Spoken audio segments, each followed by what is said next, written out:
Baik, Assalamualaikum warahmatullahi wabarakatuh. Di sini kita akan belajar mengenai materi tentang pemanasan global.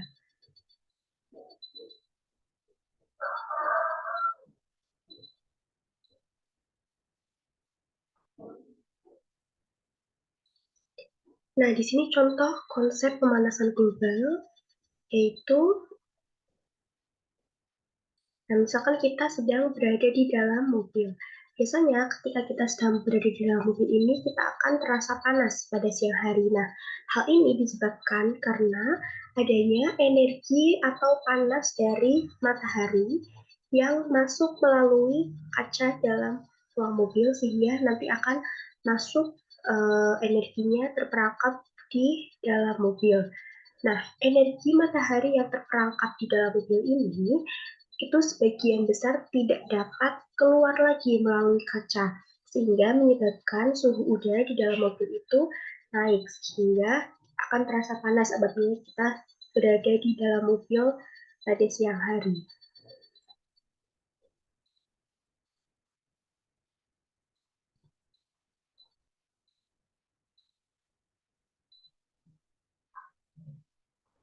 Oke, pemanasan global. Jadi, pada bumi kita juga terjadi pemanasan global seperti pada konsep di dalam mobil tadi. Karena adanya efek rumah kaca. Nah, tapi pada konsep pemanasan global yang terjadi di bumi kita ini bukan kaca yang menahan radiasi, melainkan beberapa senyawa yang berupa gas yang terdapat di dalam atmosfer atau udara yang berfungsi sebagai kaca yang disebut dengan gas rumah kaca. Nah, contoh dari gas rumah kaca antara lain ada uap air, karbon dioksida, metana, hidrogen oksida, ozon, dan CFC. Sehingga pemanasan global ini dapat disebut sebagai suatu bentuk ketidakseimbangan ekosistem di bumi akibat terjadinya proses peningkatan suhu rata-rata atmosfer, laut, dan dataran bumi.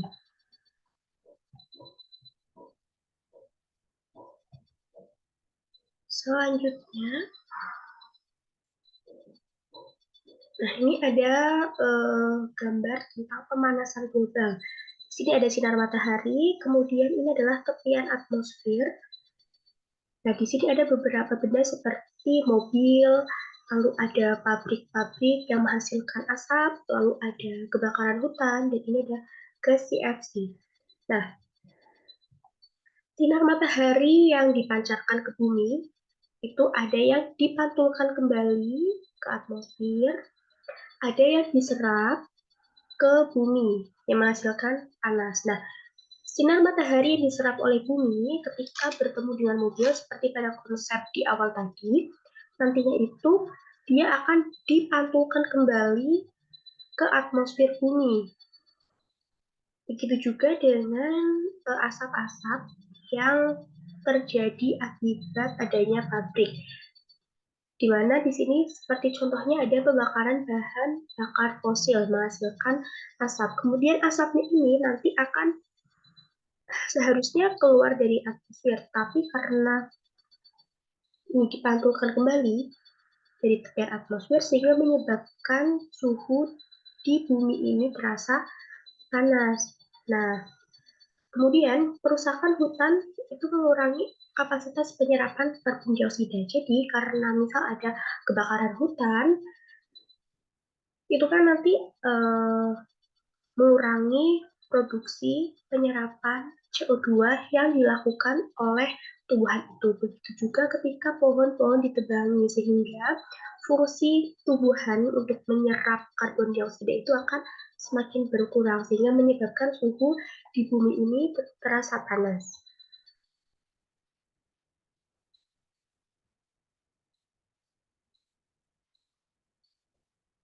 Dan selanjutnya adalah penyebab pemanasan global. Jadi di sini ada beberapa penyebab dari pemanasan global, antara lain pembakaran bahan bakar fosil, di mana bahan bakar fosil ini meliputi minyak bumi, gas alam, dan batu bara. Pembakaran bahan-bahan tersebut itu dapat menghasilkan karbon dioksida yang dapat menyebabkan terjadinya pemanasan global. Kemudian pembentukan biogas metana. di mana biogas metana ini merupakan hasil proses penguraian zat-zat organik yang nantinya akan menghasilkan gas metana. Kemudian ada penggundulan hutan. Penggundulan hutan dapat menyebabkan berkurangnya penyerapan gas karbon dioksida oleh tumbuhan itu sendiri yang mengakibatkan terjadinya pemanasan global. Kemudian ada industri pendinginan atau freon, di mana beberapa gas dari hasil industri pendinginan itu dapat menyebabkan pemanasan global seperti CF, seperti HVC, PVC, dan S6, SV6.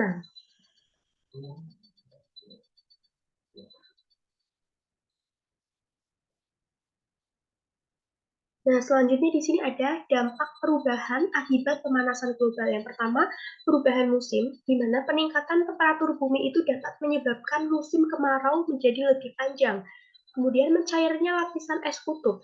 Nah, naiknya temperatur bumi selain mengubah kondisi iklim, juga menyebabkan cairnya es kutub yang mengakibatkan naiknya permukaan air laut secara global. Yang ketiga, perubahan habitat fauna, di mana kenaikan suhu global dapat menyebabkan terganggunya siklus air, kelembaban udara, yang berdampak pada beberapa hewan yang nantinya itu hewan tersebut akan melakukan migrasi.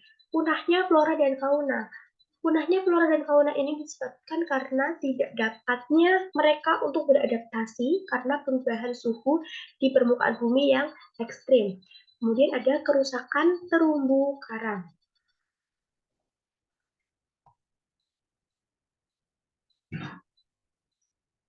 Nah, kemudian di sini ada upaya untuk mengurangi dampak pemanasan global. Yang pertama, dilakukannya reboisasi, di mana reboisasi ini berguna untuk mengembalikan vegetasi tanaman yang hilang, karena salah satu vegetasi tanaman adalah penyerapan karbon dioksida.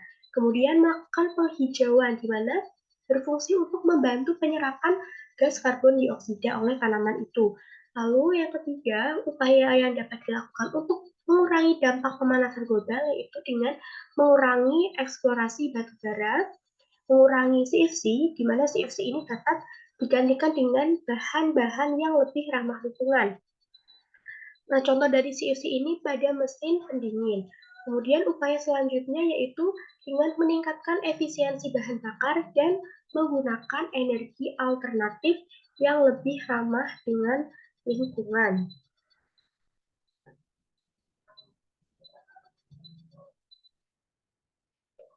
Nah, itu tadi merupakan penjelasan materi mengenai pemanasan global. Terima kasih kepada yang telah menonton sampai video ini sampai habis. Jangan lupa tonton video selanjutnya.